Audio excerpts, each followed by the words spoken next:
Hello and welcome to Tokyo Inklings. This is episode 83, according to my notes. And I'm CY from QSato at QSato on Instagram and QSatoTokyo.com. And my name is Jacob. I'm a foodie fan on Instagram and occasionally on YouTube and TikTok. All right, and let's kick this off. I just came back a few days ago. I came back on Thursday evening from Kansai, and just a little bit of a self plug here. I've been working with a store in Kansai to pilot some things, so it should be interesting.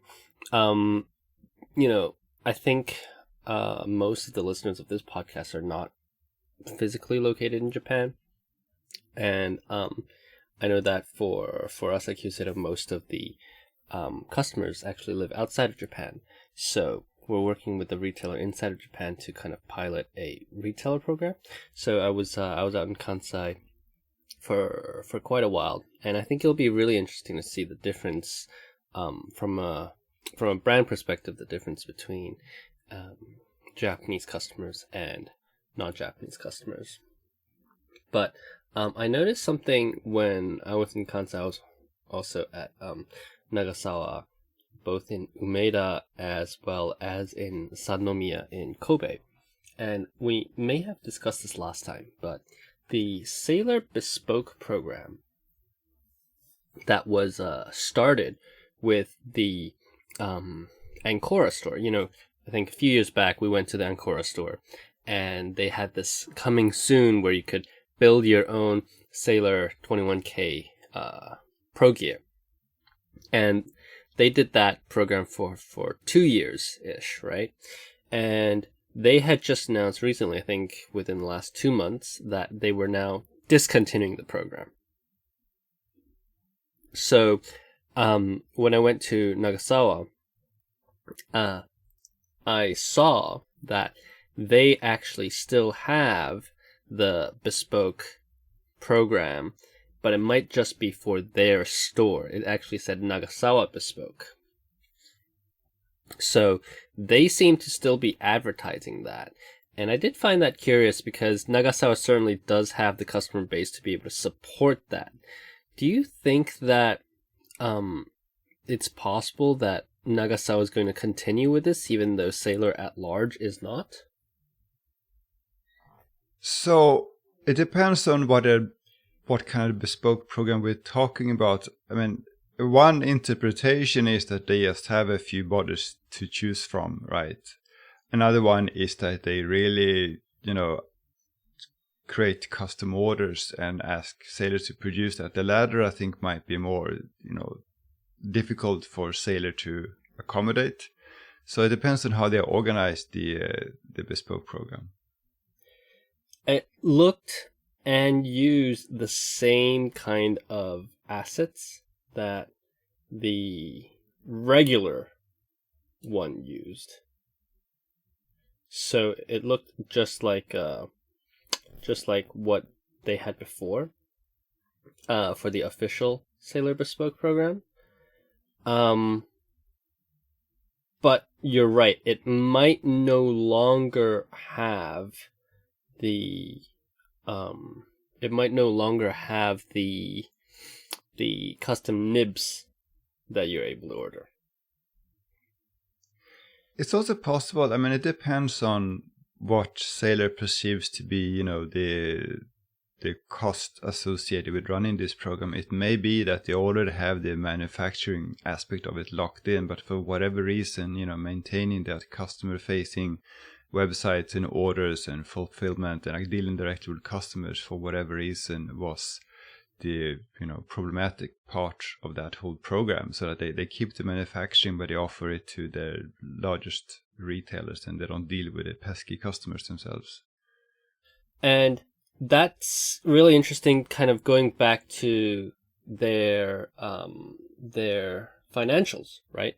Maybe they needed to make some paper cost cutting to show investors that, hey, they're actually kind of reducing that headcount dedicated to a part of the business that is probably not very profitable. But then if they can offload that to a store like Nagasawa, who has, obviously huge customer base, then they might be able to continue some semblance of that program through Nagasawa. Let's see if other like major retailers will offer something similar. I mean, if our theory is correct, then maybe you'll see something similar from Itoya, or maybe they already offer that and I haven't noticed it. But yeah, I think that might be a nice segue into this Nikkei article, unless you want to talk more about Kansai. No. Okay, No. so there was a really interesting, at least to me, an interesting article in Nikkei about 2 weeks ago. And so first of all, for those listeners who don't know, Nikkei or Nihon Keizai Shimbun is Japan's largest financial newspaper. It's actually the world's largest financial newspaper by circulation. So it's very, very influential, and they do all kinds of, reports about the Japanese economy and market surveys and so on. And there was this article about gold prices, as we have talked about a lot, and how one category of products that is particularly affected by the ever-increasing gold prices is fountain pens. There's some new and interesting information here, at least to me.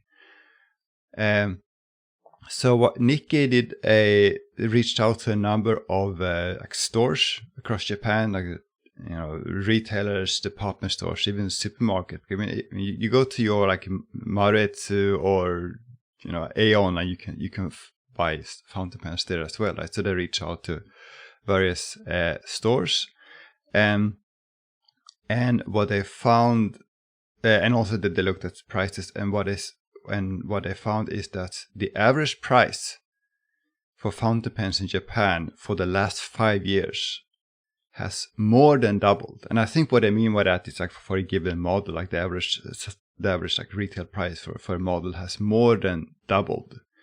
And for the same duration, these 5 years, the sales volume by unit has been reduced to 1/3. And what I mean by that is that they're summing up, from the stores, they're counting, they're summing up the total counts and buckets by months. And the most recent count they had was for August. So last month there was 202 pens in total, and by comparison, 5 years ago that was like 756. Obviously this is a subset of stores, given the numbers, but if you plot this month by month, there's a very clear down slope. Wait, so the prices have doubled, but the sales have reduced by 1/3 or 2/3? So it's down to 1/3. So 202 now, it was 756. So the market is shrinking. The market is shrinking.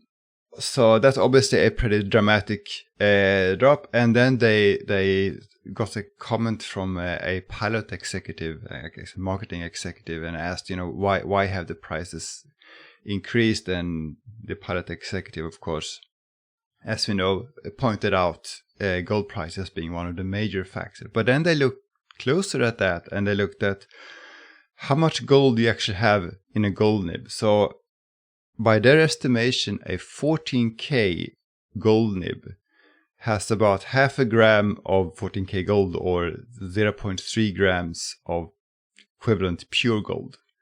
And if you look at the gold futures prices on New York Stock Exchange, and then you factor in the FX rates, and you look at the price now and 5 years ago, then 0.3 grams of pure gold is 2,000 yen more expensive now than 5 years ago. So obviously the other factors involved as well, but the actual pure gold price would only account for a 2,000 yen increase, which I thought was pretty interesting. Do you have any sort of thoughts on what are the other major factors that could make a fountain pen more expensive now than a few years ago?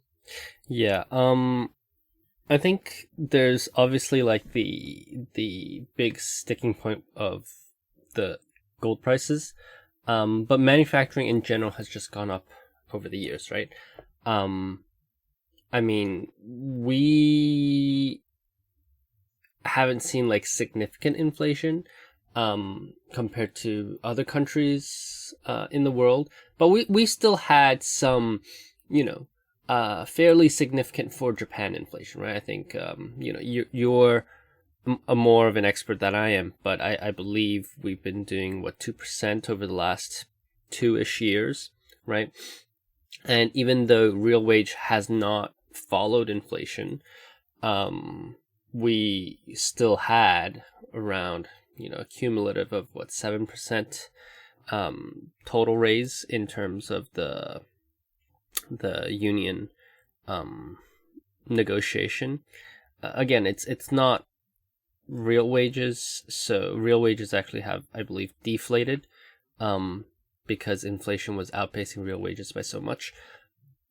But that could be an additional cost, right? Like 7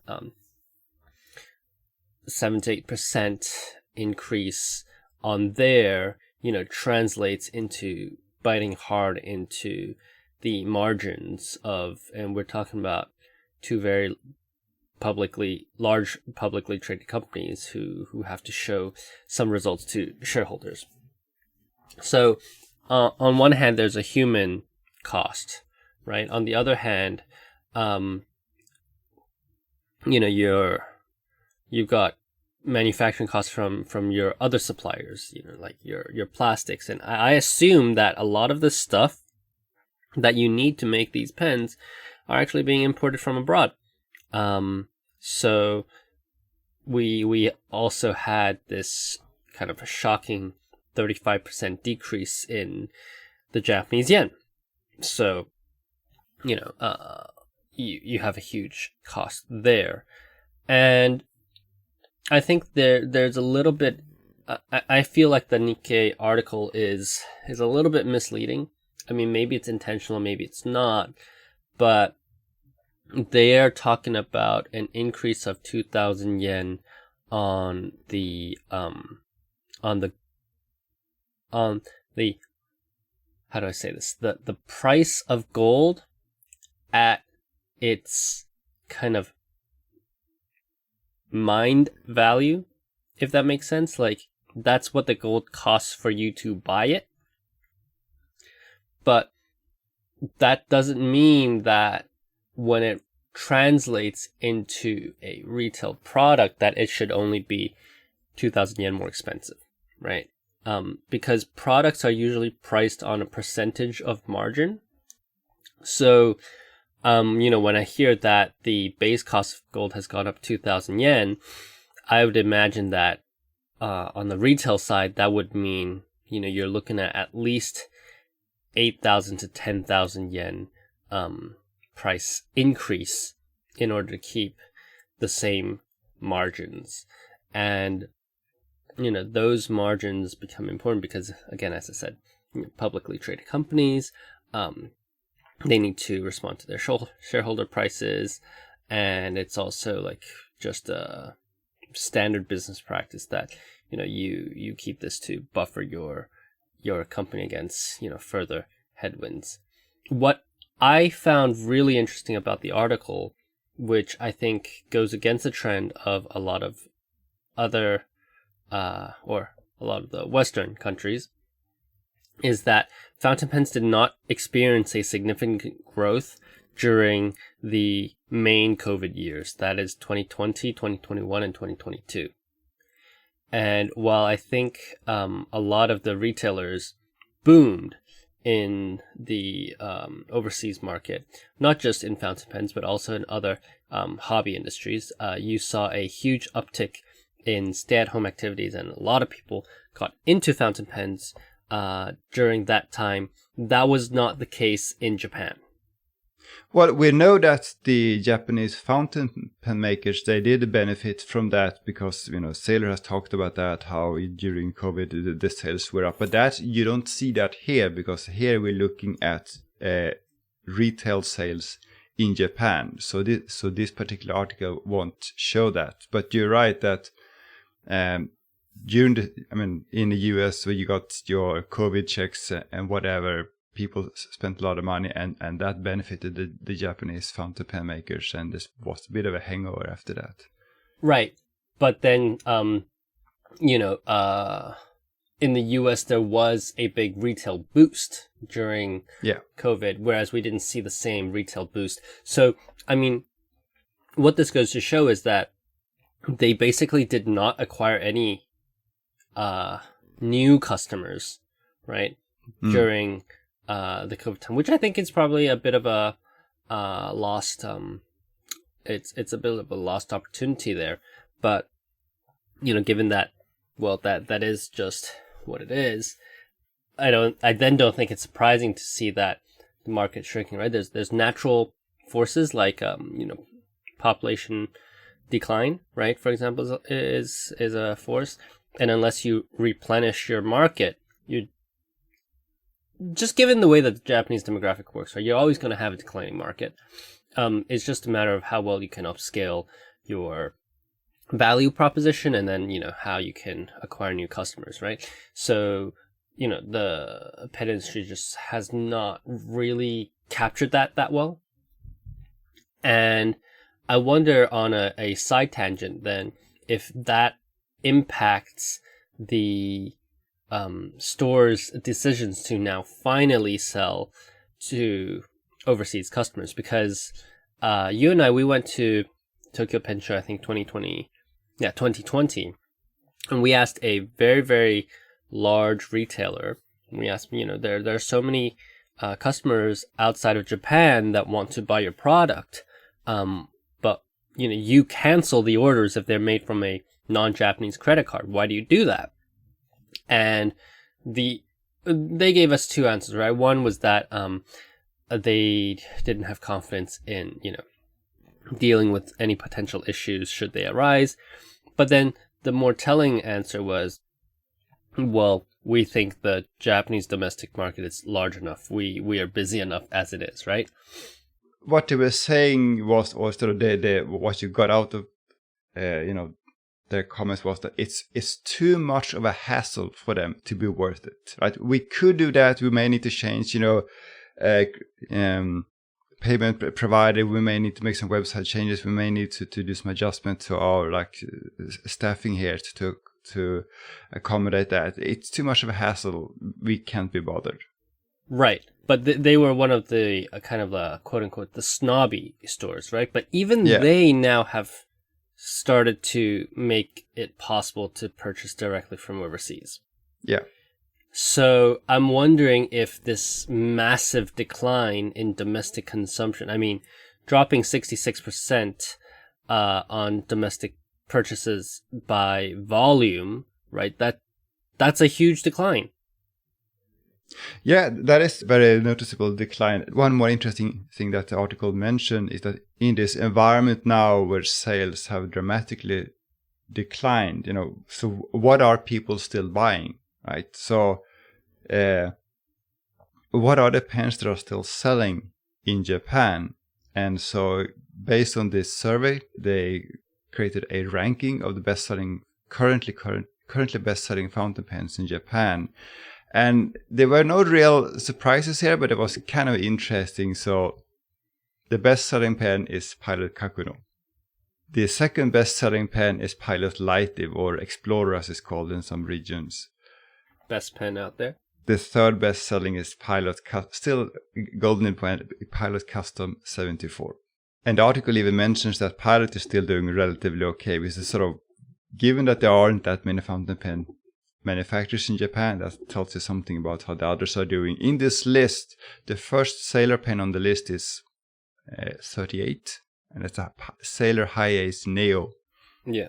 Just going back to what you said about, what are the factors, why are prices going up if it's not all about, the pure gold prices. I think you're absolutely right that there are definitely other material costs, because a high-end fountain pen, it's not just a Kakuno with a gold nib, right? It may be titanium, it may be urushi, it may be wooden pen, or whatever. There are other more expensive materials going into those pens. And we talked in the previous episode about Pilot's price increases, and one thing that was interesting was that some of the wooden pens had the highest percentage term price increase, which tells you something about the increased cost for wooden pens. And I've heard that from others as well, that wood prices for some reason has gone up a lot in Japan.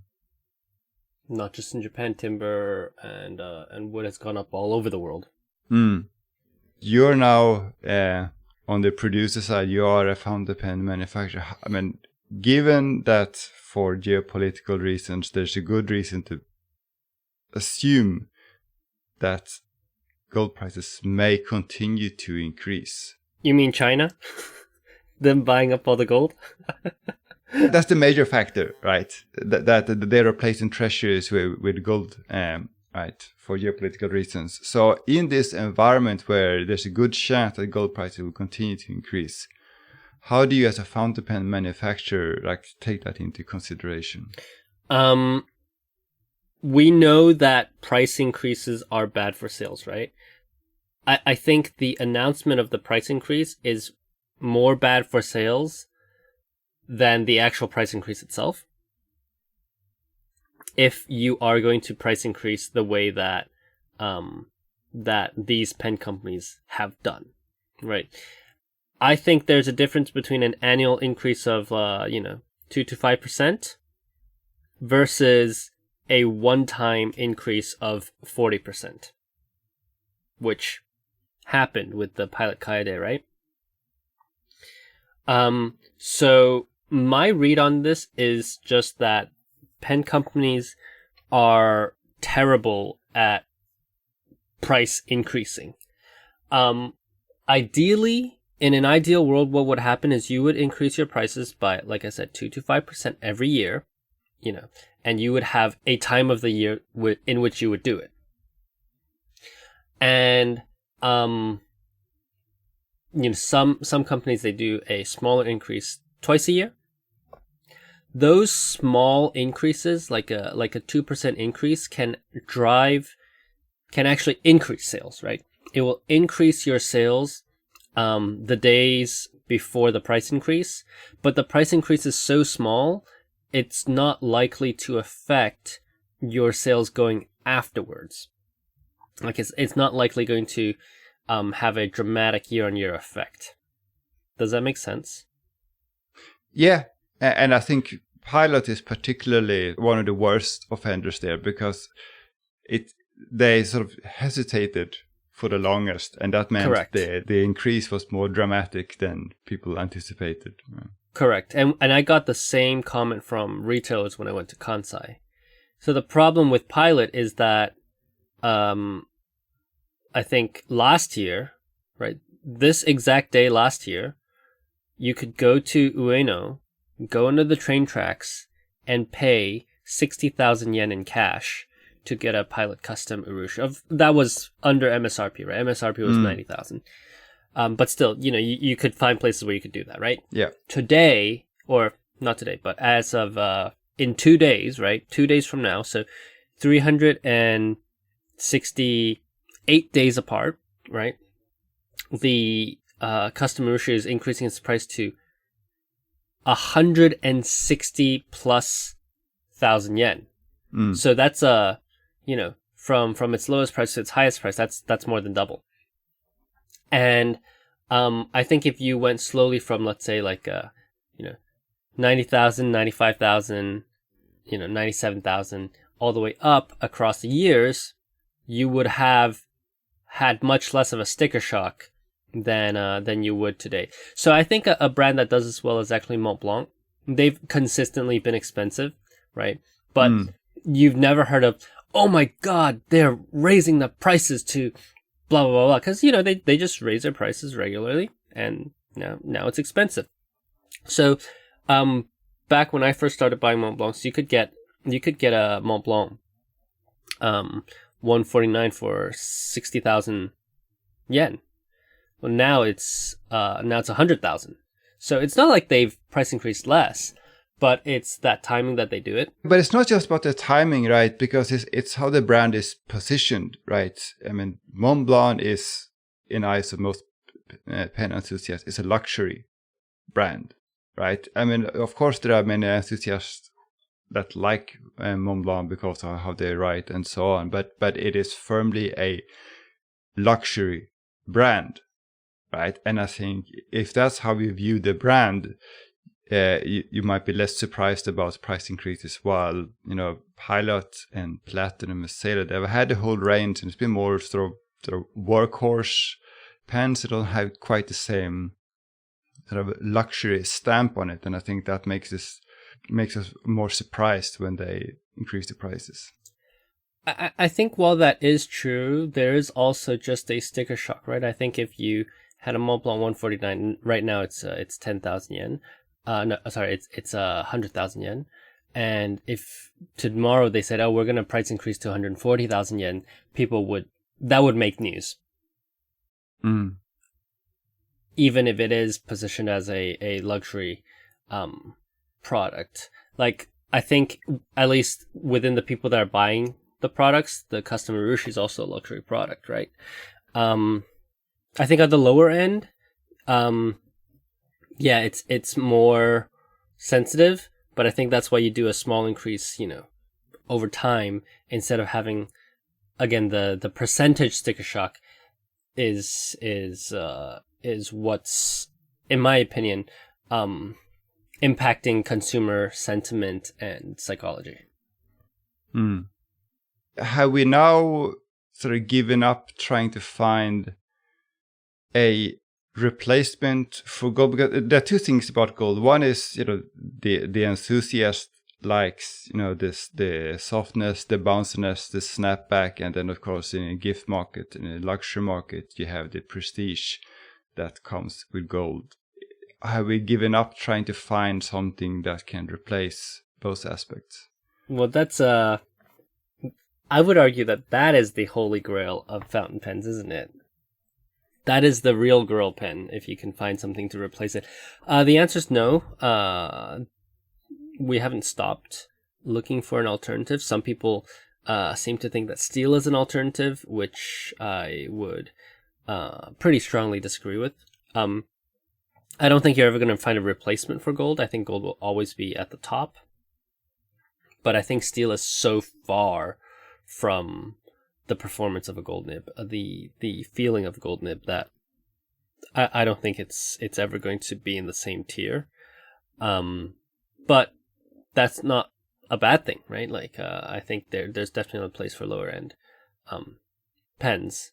But yeah, just I think as a consumer, we always should expect price increases. I mean, a little bit of inflation is actually good, right? Like a 2 to 3% inflation year on year is actually positive for the economy. It's positive for wage growth. It keeps things competitive. It stops people from going, or stops countries going into a deflationary spiral like we have had in Japan for the past 40 years, 30 years, excuse me. So inflation is actually a little bit good. But yeah, like we should not compare things to the way that they used to be 20 years ago, but it's the rate of change that needs to be managed by these companies. So pricing becomes a real like science, and the way that these companies do it, Pilot probably has a pricing person, but probably not specifically for fountain pens. Sailor, by the looks of it, does not have a pricing person. Yeah, I mean, who knows how they're thinking. But going back to what you said about steel, in my view, the biggest problem with steel is right there in the name. People associate steel, at least fountain pen enthusiasts and maybe even luxury buyers. Steel equal to low end, right? So what you would want is maybe something, you remember like Delta, the former Delta had like a fusion nibs or whatever. You would want to just come up with something where, for all intents and purposes, may just be steel mixed with something, but just it needs to have a different name, because you don't want to call it steel, because that is equal to low end in people's minds. Well, Kaweco has their premium nib, which is not low end in price. I don't know. I think there's also a fact that steel is not a precious metal. And yeah, I think people can prefer the feel of steel nibs. It's definitely a thing. But I don't think it's going to be an alternative in the sense that I don't think in, you know, the pens that we buy, if we're buying vintage, right? And this might also impact. Of course, the steel we use now is no longer the same steel as the one that was used back in the day. But if you buy a vintage steel nib, right? Even in Japan, more likely than not, it's crusty, rusted. It's got pits in it. Whereas the gold nibs are, you polish them up, they're good as new. So, I think there's a material difference. Some of that may have to do with the more extensive use of iron gold inks in the past. That might be true. But then again, it's also we don't know what's going to happen to steel nibs in 100 years, but we know that the gold nibs are going to be fine. That's true. That's very true. Yeah. So there's a little bit of that, but no, the pen industry, I think, is still looking for an equally high end product. There was a flirting with palladium as a material with Visconti. We might see a return of palladium. I won't say more about that, but we might see a return of that. We might see a return of platinum nibs. But yeah, we will just have to find out. I placed a huge order of gold. So yeah, we're gonna have to find out. Prices are still increasing. It's probably not gonna come down. For the time being, there's a bunch of different macroeconomic factors around that you know more than I do. But yeah, it's likely gonna stay higher for longer, as they like to say. Yeah, so maybe we'll have more vintage pen fans looking for more affordable gold nibs, and that's something we have talked about a lot. How you can find still today, like on Mercari, you find these old pilot pens and sailor pens with, as you said, gold nibs that even after decades of abuse are in more or less perfect condition. The pen are just falling apart. You throw them away, you take the nib and you stick it onto a new and exciting swirly acrylic custom pen with a boring Jobo nib, and then now you have an excellent pen with an excellent nib. Yeah, for sure. Okay, I think we have beaten this topic to death. Well, I really appreciate a publication like the Nikkei putting some focus onto this. It's definitely research that, people say that we research a lot about the products, but it's something that only they can do, right? Like, yeah. We're not able to kind of pull this kind of data, obviously, partly because we're not being paid to do it.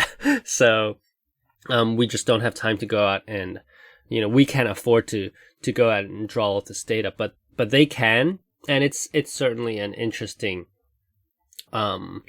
piece of writing that I think brings more attention to the situation, and I hope this does light a fire in the manufacturers' behinds, so that they can,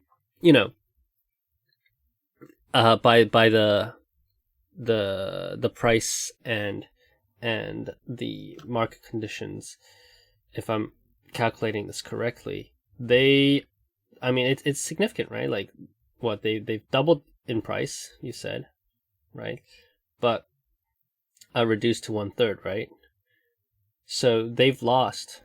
Yeah, it's reduced to 1/3, and then you look in the list and you see that most of the top selling pens are Pilot, and they even say that in the text that the Pilot is doing comparatively well, which, given that there are only 3 manufacturers, tells you something about how the other 2 are doing. Yeah, but they've essentially lost 33% of their market. So, it's a big deal. So they clearly need to do something, and especially, I think, sailor needs to do something. They're a publicly traded company.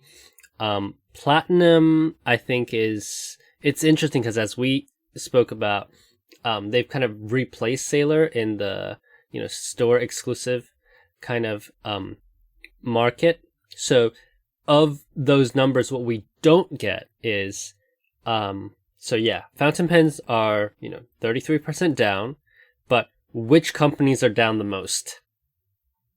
Well, I have a theory on the number one spot, but it would be interesting to see that same metric by company. I wonder if you can contact the Nikkei to get that information. I doubt it, but it will be interesting. But anyway, I mean, you can't get a clear hint from the ranking. You can get a clear hint from the fact that one of them, Sailor, has its numbers public, right? And we have dissected those numbers extensively in the past, and it's very clear that it's going down dramatically.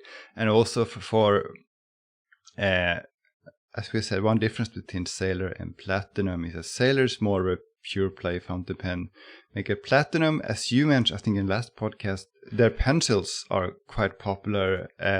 They might not be as directly affected as Sailor. Sure, yeah, and they can also use their money the way they like to because no shareholders. Yeah. All right, next topic. So we usually don't wade into these kinds of discussions, and to be very clear up front, we are less interested about the for the sake of this podcast at least, we are less interested about the contents of the drama and more interested in how companies react to the drama. So recently, we've seen a particular North American retailer who is a very beloved staple of the scene. We're talking, of course, about Goulet pens. They've taken a beating online, right? And just to give a little bit of context, again, we're not trying to delve super deep into the contents of the drama itself, but Goulet pens had let go of one of their longtime employees and also a major face of their Goulet Pencast podcast. That is, of course, Drew Brown. And people were clamoring for answers. There was very little pomp or ceremony regarding Drew's departure, so people got pretty confused. And then I think 2 weeks later, or 1 or 2 weeks later, somebody posted on Reddit that a church affiliated with the Goulets were, they to not beat around the bush, they had some pretty terrible homophobic things to say about LGBTQ people. So this got people up in a frenzy, right? For details of that, just go on Reddit and search Goulet. You'll find the mega thread. But that's not what we want to discuss in this podcast. Of course, we don't agree with the homophobic rhetoric of said church, but we want to discuss about how companies do and should react to such internal drama. Yeah, it's an unusual situation because it's semi-business, semi-private. So you could make an argument that this has nothing to do, or at least the second half of what you talked about has nothing to do with the business and they want to leave the business out of it. But ultimately that is a meaningless discussion because the rumors are happening, the discussions are happening, whether or not you think it should be off limits or not, the discussions are happening, right? And what you want to do, I would think, as the business owner, regardless of what your thoughts are on the whole thing, that you want to stop the rumors, you want to do damage control, you want to own the narrative, you want to, as early as possible and as clearly as possible, address what is being talked about, and to the extent possible, overcorrect. You want to just make sure the discussions don't continue, and that is basically the opposite of what they did. Yeah. They probably could have put a stop to a lot of this by just, within a few hours, right? Within like 2 hours. You can put out a very generic statement. Yeah. If I were them, this is what I would have done. I would have said, hey guys, thank you for bringing up to light. There has been some concerns about some people that are involved in the same church as we are. We do not have the full details yet, so we do not feel comfortable putting out a full statement now. Please let us investigate this, and we will make a more complete statement in the upcoming days. Yes. And that would have probably put a lot of people at ease. But the fact that in both episodes with Drew's departure and with the church, there were, it was almost a week in between that allowed the imagination of the community to kind of run wild and incentivize them to continue to dig and dig to see if they could find any, incriminating evidence, which is definitely not what you want as a company.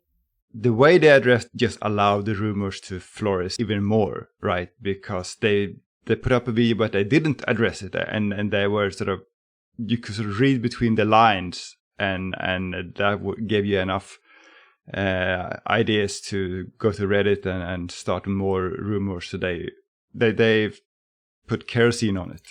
Yeah, and one of the concerns was, I don't think a serious reader, a serious intellectual, puts much credence on the idea that the Ghoulets themselves are homophobic. I certainly don't think that they are, horrible, horrible homophobic people.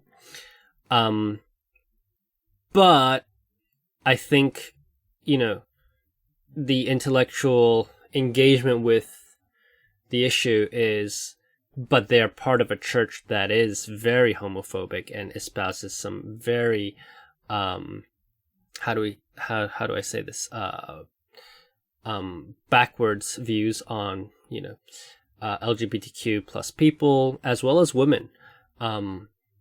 So if they are not, homophobic and misogynistic people, why are they, one, okay with hanging around these people? And number two, and I think this is more important, right, are they financially contributing to this church? I mean, they are, by their own admissions, right? Like, the Ghoulets have written about this in their own Goulet Pens newsletter, that they have joined the launch team to start this church. So, clearly there's some money, there's some effort going into that. And I think, it's very justified for people, for whatever reason, to say, well, we don't want to support Goulet Pens because we don't want our money to be used. We don't want our money to then down the stream be used in such a way that may, hurt our own, existence. So I think that's something that they needed to address, but they did not. Yeah, I mean, the whole thing just makes me a bit sad. I haven't followed, to be honest, Goulet Pens in a long time, but I remember when I was really getting into fountain pens, it was a bit of a decade ago. There were really three, if you wanted to watch video content about fountain pens, it was basically SBRE Brown, it was the Pen Habits, and it was Goulet Pens, right? Those were the three main channels and Goulet pens.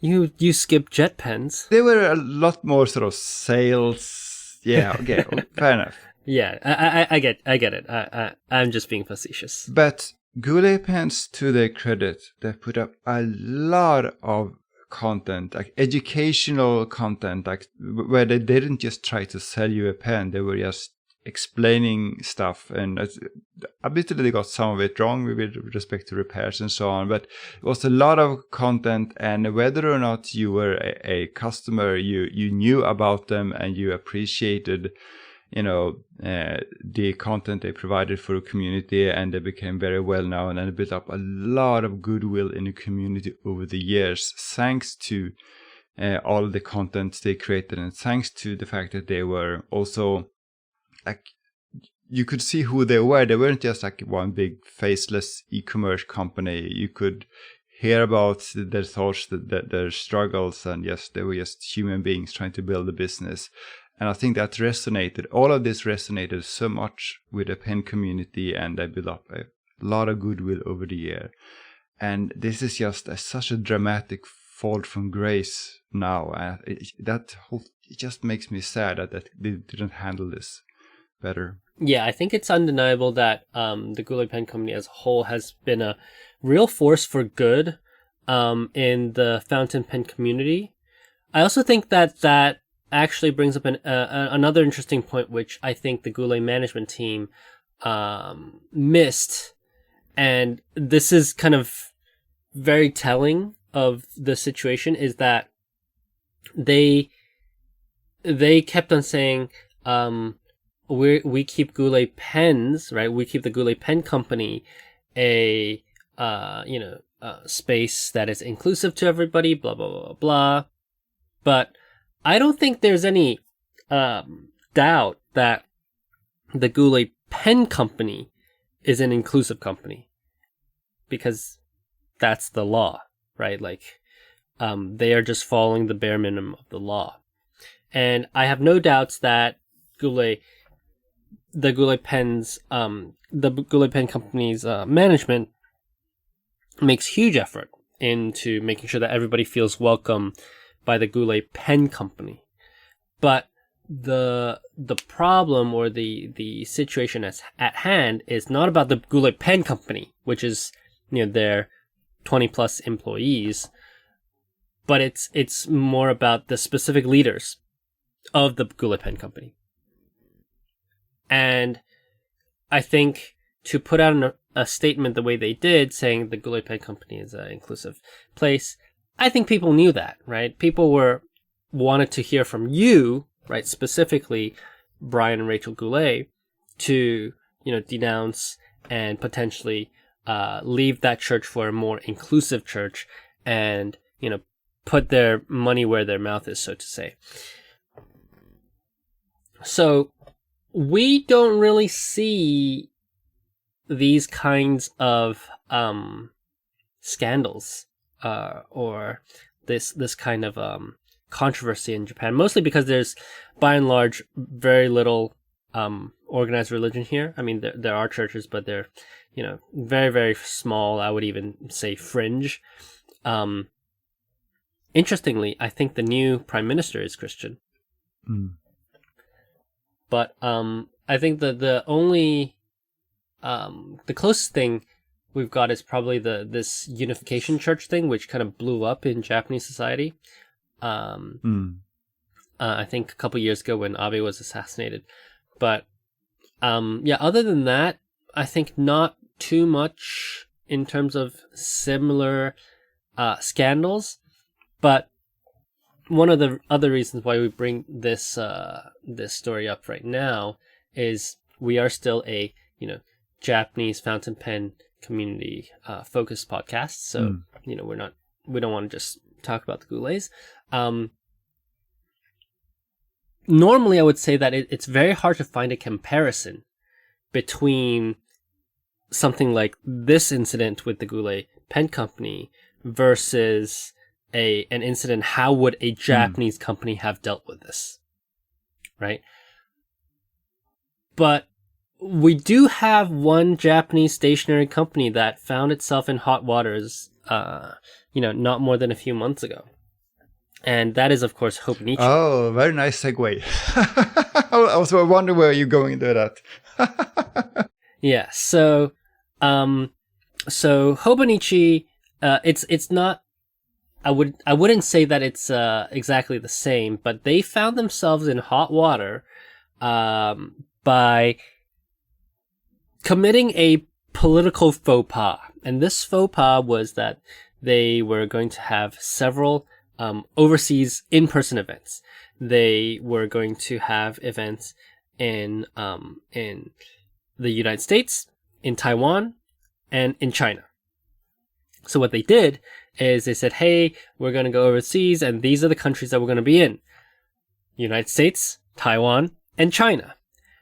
And there's, over, I would say, particularly the past 10 years, there's been a rising, well, not just rising, but there's been a cultivated nationalism around the one China policy, specifically on the mainland Chinese side. So every time a company mentions that or implies that Taiwan is its own independent country, you have an army of Chinese or mainland Chinese troll bot accounts that will troll you till the end of the earth, or the ends of the earth, rather.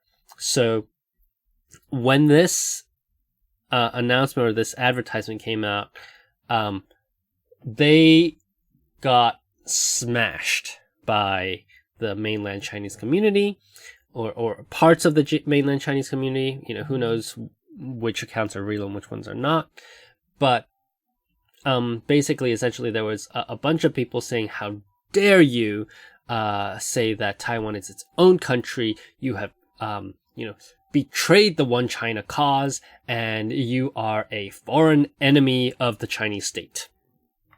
And so there was a huge firestorm. And unlike the GPC, Hobonichi dealt with it pretty much within 24 hours, right? They removed their original post. They put out an apology to the mainland Chinese community saying, we're sorry, we reaffirmed that, we believe in the 1972 or 3 communique about the one China policy, and we firmly recognize that there is only one China. Whatever. The contents are, again, less interesting than the way that they dealt with it, because I think similarly to the Goulet Pen Company, whatever answer you're going to give, it's going to piss people off, and at the end of the day, somebody's going to be unhappy about it, right? So in this case, they really made the Taiwanese community really upset.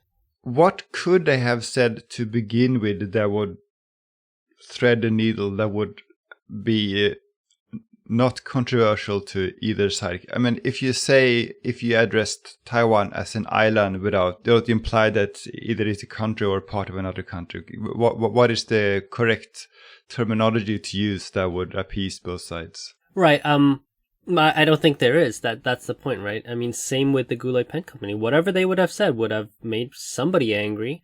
I'm sure there are evangelists that are part of the Goulet Pen Company's purchasing customer cohort.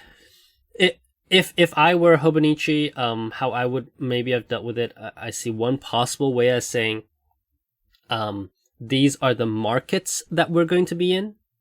I think it's very difficult to deny that Taiwan is it's a different market, just like Hong Kong is a different market from mainland China. But of course, how do you say that in Japanese, right? How do you say that with kanji? That's, I think, the difficulty of language.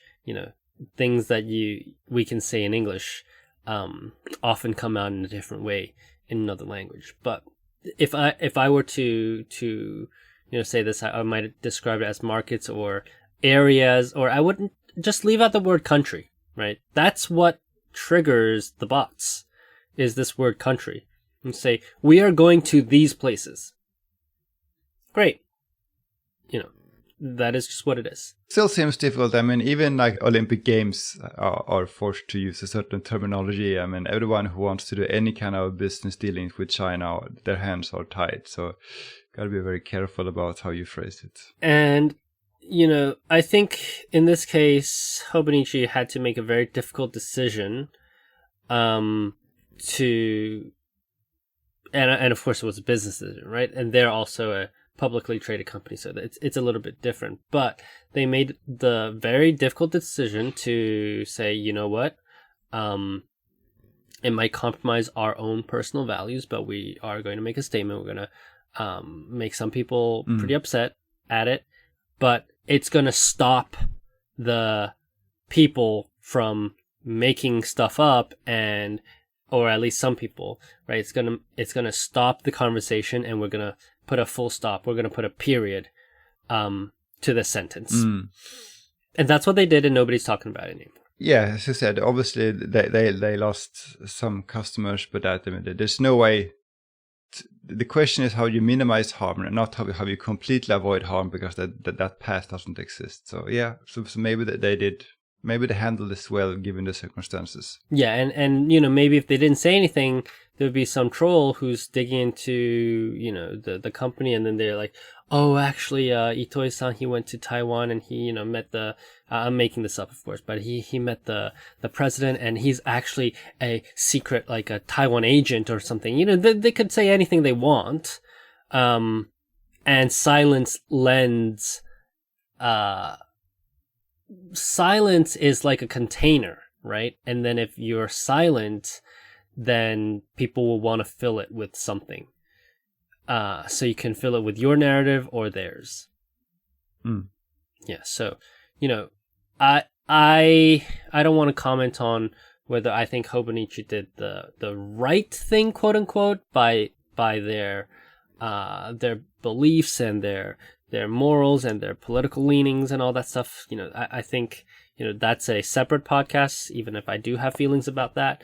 But I do think that they did the right thing from a corporate level, by making a quick decision on it and saying, this is what we're going to do. This is the direction we're going to take. If it's right, it's right. If it's wrong, it's wrong. It doesn't matter. We're going to take action now. Yeah. So while we're still on the topic of Hobonichi, before we end the podcast, I want to talk a little bit about another much smaller scale, but a bit of a Hobonichi drama. Well, I'll tell you what, this impacts me much more than the other two dramas. Yeah, so there have been some reports recently I've seen on Twitter or X and on Reddit and so on. People have been reporting there were some problems with Hobonichi's paper in the 2025 lineup, which I found surprising and piqued my interest, because I think we talked about it, but as far as we know, Hobonichi completed, at least for the planners, the transition to the new paper, the Sansen paper, in 2024. So the paper that people use in their planners this year is already Sansen, and to our knowledge, there are no changes, at least not changes announced in the 2025 planners. First, it was hard to tell what the issue was, but after a while, it seemed to be mostly about the 5-year planner. So I purchased a few planners myself and did my own tests. So what I found with the 2025 planners is that, first of all, the regular Techo. So I bought like the regular A6 Techo. The paper was exactly what you expect Sansen to be. It's like very vibrant colors, smooth edges. You got this beautiful gradient with the shading inks, no feathering, no bleeding, like no problems whatsoever. A little bit more show-through than you would expect with Sansen Tomo River, but we'll get back to that in a bit. Also tried the Weeks. Same thing, even though it's cream colored, it was excellent, vibrant colors, smooth edges, no feathering, etc. Then I tried the 5-year planner, which also has cream paper, and based on the description on the website, the 5-year planner should have the same paper as Weeks.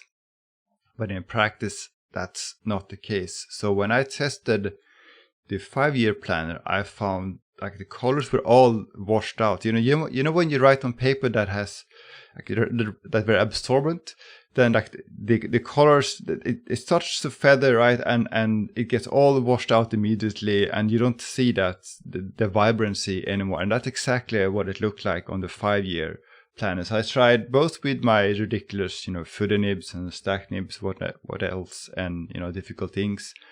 But then I even tried with Pilot Blue Black in a fine nib, and with Pilot Blue Black in a fine nib, I see both feathering and pretty severe bleed through in Hobonichi's 2025 5-year planner, which was pretty surprising. And I'm not the first one to report it. I'm not the only one to report this. There have been discussions on Reddit and elsewhere. And I also went into Marzen and I took one of the sample planners there, and because Marzen has this ink event going on. I took one of the sample planners. I went over to like the ink testing station and tried with some inks. And exactly the same thing. Really bad feathering and bleed through. So something is seriously wrong with the 5-year, Hobonichi's 5-year planners this time. And it's not clear why. I sent an email. You can go to the website and say, if you have any questions, go to the store at 1101.com or whatever. So I sent them an email a week ago. I haven't heard anything back. They just ignored me. So we'll see. But yeah, that seems to be the case. A lot of reports are pointing to problems with the 5-year planner in particular. And you tried it 2 days ago, right? Because I brought a 5-year planner to Pelican Hubs. Yep. It's bad. And you kind of dug around and found that, although there was a move to the Tomoe River Sanzen by the Sanzen company, that's actually not what they are using. They're actually using a different grade. So not the 52 GSM, but the 47 GSM, which was, I believe, specially developed for Hobonichi. It was not very clearly described by Hobonichi. So there is an article on Hobonichi's website, and where they interviewed the team at Sanzen when they talked about the process, how they managed to buy the license from Tomogawa, right? And in that article, they said that Tomogawa asked them to make a 47 GSM paper, but it was not at all explained why they were asked to do 47 GSM paper. It sounded more like sort of, let's see if your paper manufacturing is up to this. There was no description of what the purpose of it was. And there's absolutely no other hint on the website that Hobonichi's paper is 47 GSM. But at least one retailer, I think JetPens, states on its website that Hobonichi is now 47 GSM. So I was very curious about that. So I actually talked to Hobonichi about that. There was that Shimune Bungobaku event, was it 1 week ago? At that event, I went to Hobonichi's booth and I explained my question, and I said that there's nothing on the website. There's a US retailer that claims it's 47 GSM. What is it? So the people at the booth, they had absolutely no idea.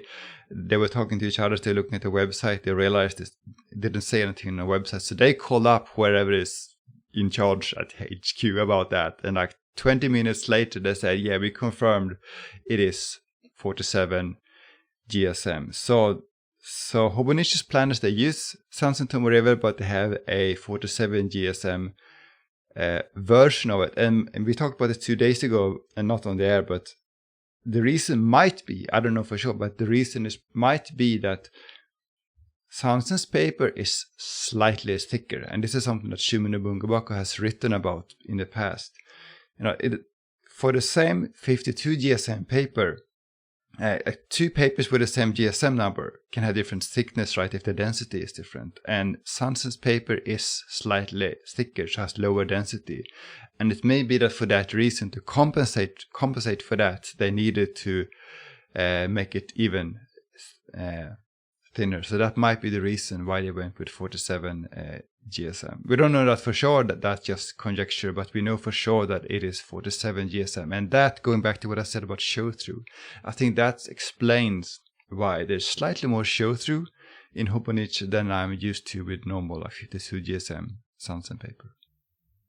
Yeah, and we were talking at the hubs about some conjecture, and again, this is us just making stuff up, but it could be possible that the thickness, especially in like the 5-year, it's already a very thick book, and if each piece of paper is slightly thicker than the previous, you have issues with the covers that might or might not fit onto the books. And as we know, Hobonichi's business model is not the actual books, but it's actually selling covers. Right. So that would make a big material impact.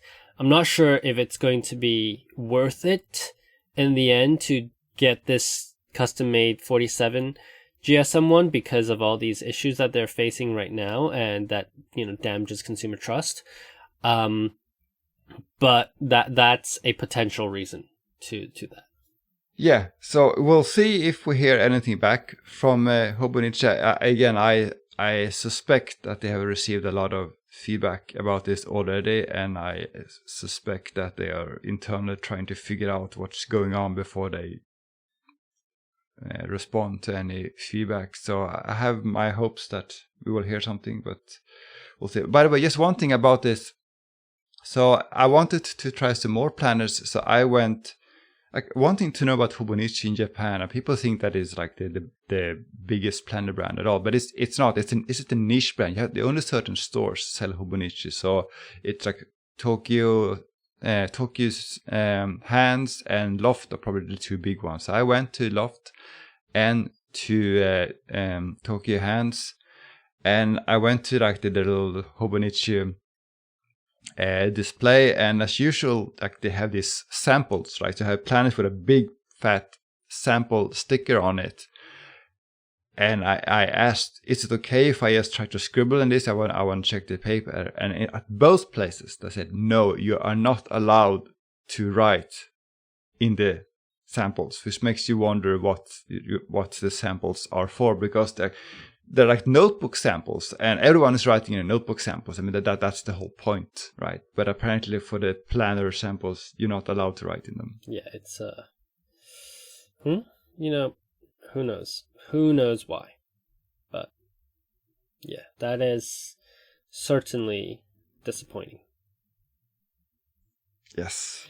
All right. Just one more thing about Hobonichi. I mean, you sort of hinted at that, but there was an excellent interview.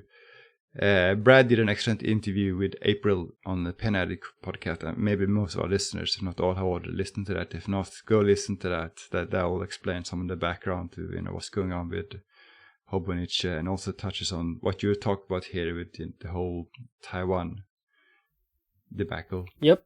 And they know much more about Hobonichi than we do. Yes. So, go and give that a listen. April knows a lot. Go give her a follow. That's at Penguins Creative. And with that, let's end the show. We've recorded for quite a long time now. Yeah. We've done it again with 3 lines on the show notes. We've somehow managed to talk for an hour. But yeah, my name is CY. You can find me on Instagram at Tokyo Station Pens and at QSato. The website is qsatotokyo.com. I will be going to Europe. I will be in attendance at the London Pen Show in just a few weeks. So hopefully, if we have any British listeners or European listeners, hopefully I'll be able to see you there. And my name is Jacob, and I'm Fudafan on Instagram and sometimes on YouTube and TikTok. That's it. All right, thanks. Bye-bye. Bye-bye.